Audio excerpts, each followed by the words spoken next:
What is today Latin America was once many native nations. Spain, Portugal, France, England, the Dutch and Danish all invaded. They carried out genocide after genocide and enslaved both natives and Africans.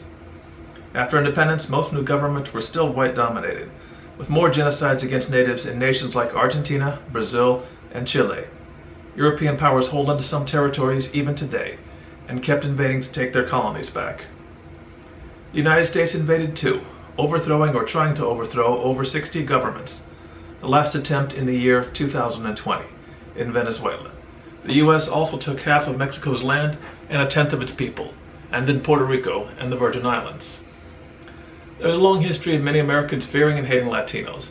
Latin America's image and reality is often one of instability, poverty, drug cartels, revolutions, corruption, and refugees. But it did not have to be this way. Latin America could remain all or mostly native nations. I spoke about this in detail in the previous series, What If Natives Won? Poverty, white domination, and foreign invasions could have been stopped, prevented, or limited. The U.S. could have been more Latino culturally, with higher numbers of Latinos. The U.S. could have been less racist, less dominating. Or the U.S. could be defeated. Some Latin American nations could even become regional or world powers. There's a huge lack of alternate history about Latin America and Latinos. So much alternate history is Europe-centered, mostly because so much history and history teaching is Europe-centered. This series is dedicated to scenarios, points of departure, and possibilities of Latin American victory within Latin America and a more Latino or less racist American society. My name is Carroll. I'm Associate Professor of History at Northern Virginia Community College.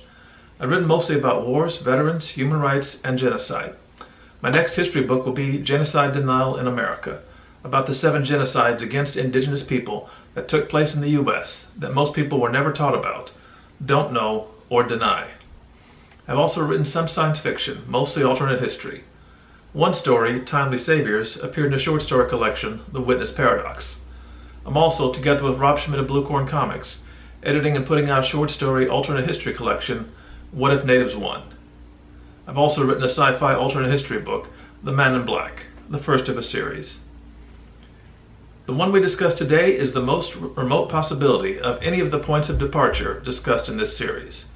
The only chance the Plan of San Diego has is if it is led by a military genius on the level of Napoleon or Mao. The Plan of San Diego was a planned uprising of Mexicans and others in South Texas. Several hundred Mexicans, both from Texas and from Mexico, plotted to drive out the small racist white minority, the less than 5% of the population that dominated South Texas. Mexicans in South Texas were mostly highly exploited farm laborers. The Plan of San Diego leaders were anarchists, inspired by Mexican anarchist Ricardo Flores Magón. Quite a few white politicians, journalists, and historians greatly distorted what happened. Newspapers pretended they were bandits. Woodrow Wilson pretended it was a plot by Mexican President Carranza working with Germany. There was just enough truth in that to be confusing. Carranza did send arms, and later sent small numbers of irregular troops after the revolt was over. White racist historians did their best to portray Mexicans in the Plan of San Diego as racist out to kill all whites. There were a few Germans involved in the Plan of San Diego, but they were German Americans from Texas, not the Kaiser's soldiers or agents. This is one reason the Plan of San Diego was not racist.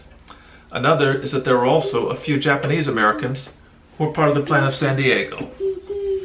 The plan further called for an uprising of natives on reservations and of blacks throughout the American South.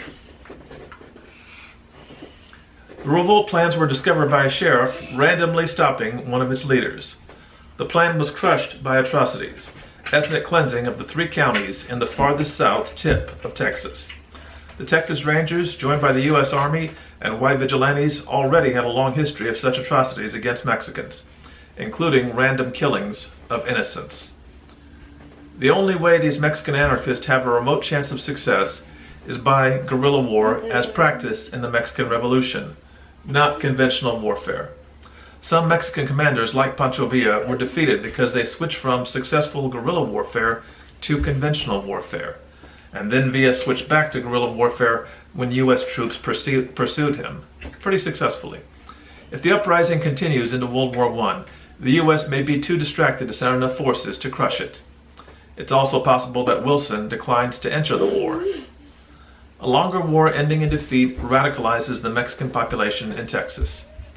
Today, it is incredibly rare to find any Mexican American favoring independence from the U.S., literally less than 1 in a million.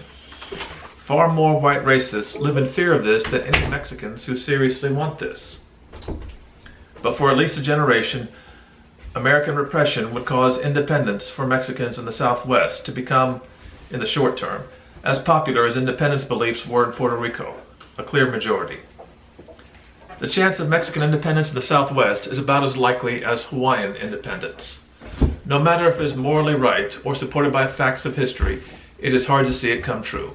The Plan of San Diego, Magon, and other Mexican anarchists become symbols for other anarchists, leftists, or revolutionaries, much like anarchism in the Ukraine in the 1920s, Spain in the 1930s, and Kurdistan in the 2010s. This is the end of the video. Please repose freely, like, quote, and comment. This has been Latin American Victory. Next time we will discuss, what if Wilson stops the Mexican Revolution?